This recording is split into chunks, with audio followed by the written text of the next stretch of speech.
और अब चलिए आगे बढ़ेंगे। हरियाणा के मुख्यमंत्री मनोहर लाल इन दिनों गांव-गांव जाकर जनसंवाद कर रहे हैं। जिस गांव में जो भी विकास कार्य चल रहे हैं, एक तरफ उसका जायजा ले रहे हैं, वहीं दूसरी तरफ मुख्यमंत्री मनोहर लाल गांव वासियों को भी तोहफा दे रहे हैं। कुरुक्षेत्र पहुंचे मुख्यमंत्री मनोहर लाल, कहां-कहां पहुंचे, इस रिपोर्ट में आप देखिए। मुख्यमंत्री मनोहर लाल ने किया जनसंवाद। कुरुक्षेत्र के अलग अलग गांव का दौरा किया। पंजाबी विषय को लेकर सीएम का बड़ा ऐलान। हरियाणा के मुख्यमंत्री मनोहर लाल की नीतियों के कारण आज हरियाणा का विकास तेजी के साथ हो रहा है। पिछले कई दिनों में मुख्यमंत्री जनसंवाद कर रहे हैं। इसी कड़ी में सीएम मनोहर लाल कुरुक्षेत्र जिले के गांव कराह साहिब पहुंचे। मुख्यमंत्री ने यहां पर जनसंवाद किया, लोगों की समस्याएं सुनी और तुरंत संबंधित विभाग के अधिकारियों को निर्देश दिए कि लोगों की समस्याएं सुलझाएं। कराह गांव पहुंचकर सीएम मनोहर लाल ने कई अहम फैसले लिए।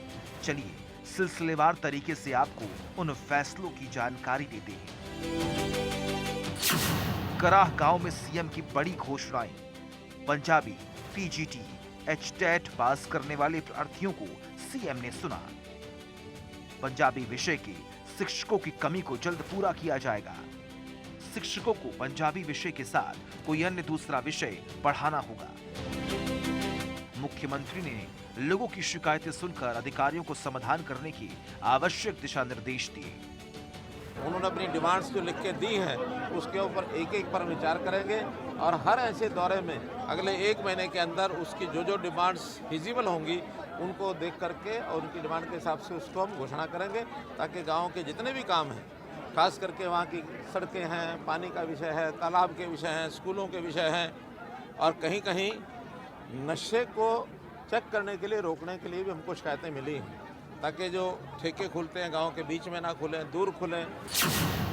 इस गांव में 55 लाख रुपए के विकास कार्य करवाए गए। पूरे कुरुक्षेत्र जिले में 48,000 राशन कार्ड बनाए गए।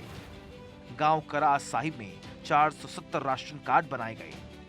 सेल्फ हेल्प ग्रुप को लोन देकर रोजगार के अवसर पैदा किए गए। आयुष्मान योजना के तहत 900 आयुष्मान कार्ड बनाए गए।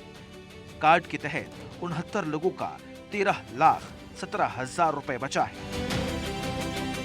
इसके अलावा सीएम मनोहर लाल कुरुक्षेत्र के ही गांव थाने में पहुंचे, जहां उन्होंने जनसंवाद कार्यक्रम में लोगों की समस्याएं सुनी। यहां पर भी मुख्यमंत्री मनोहर लाल ने गांव के बुजुर्ग महिला द्वारा गांव में बसों की ना रुकने की शिकायत की थी। इसी पर बड़ी घोषणा करते हुए कहा कि पिहोवा और कुरुक्षेत्र डिपो की कम से कम 8 बसों का गांव में स्टॉप होगा। उन्होंने रोडवेज महाप्रबंधक कुरुक्षेत्र को निर्देश दिए कि कैथल और पिहोवा डिपो की बसों का 12 घंटे का रूट चार्ट बनाएं और चालक परिचालक को गांव थाने के निर्धारित रूट पर बसें रोकने के निर्देश दें। थाना गांव को सीएम की सौगात। थाना में विभिन्न योजनाओं के तहत होगा विकास कार्य। 4 करोड़ रुपए की राशि से होगा काम। 2,849 लाभार्थियोयों के आयुष्मान कार्ड बने। 577 लाभार्थियों ने उठाया फ्री इलाज का लाभ। 66,44,328 रुपए का फ्री में हुआ इलाज। हमारी जितनी नई योजनाएं हैं उनको सबको पसंद कर रहे हैं, खास करके भ्रष्टाचार के ऊपर जो हम चोट कर रहे हैं, इस ई टेंडरिंग के बारे में और जितना विरोध आप लोगों के सामने भी दिखता था, बहुत विरोध हुआ, आप लोग प्रश्न करते थे, आज उसी ई टेंडरिंग को सरपंच स्वयं कह रहे हैं कि ये बहुत अच्छा स्टेप जो है सरकार ने लिया। जनता भी उससे गदगद है कि इससे भ्रष्टाचार रुकेगा, पारदर्शिता आएगी और इस ई टेंडरिंग में हर जगह जो एस्टिमेट बनते हैं उससे 20%, 25%, 30% उतना कम जा करके भी लोग काम को करने के लिए तैयार होते हैं। तो कहीं किसी काम में 2 लाख, 3 लाख, 5 लाख बचता है, जो गांव के ही काम में आने वाला है। जितना पैसा है उसमें और अधिक काम होगा। यही नहीं, पूरे हरियाणा में विकास के लिए राज्य सरकार ने इस साल 1,83,000 करोड़ रुपए का बजट रखा है। सरकार हरियाणा एक हरियाणवी, एक की भावना से बिना भेदभाव हर विधानसभा क्षेत्र का समान विकास करवा रही है। जनसंवाद कार्यक्रम में आसपास के गांवों के 15 सरपंचों ने अपनी अपनी ग्राम पंचायतों की समस्याएं रखी। उन समस्याओं को मुख्यमंत्री ने समाधान करने का आश्वासन भी दिया। प्रदेश के मुख्यमंत्री का प्रदेशवासियों के लिए प्रेम ही है जो राज्य का विकास हो रहा है और आज इलाज हो रहा है या फिर पढ़ाई हो रही है, यहाँ के लोगों और युवाओं का राज्य में ही सारी सुविधाएं मिल रही हैं। चंडीगढ़ से थानेश्वर शर्मा की रिपोर्ट।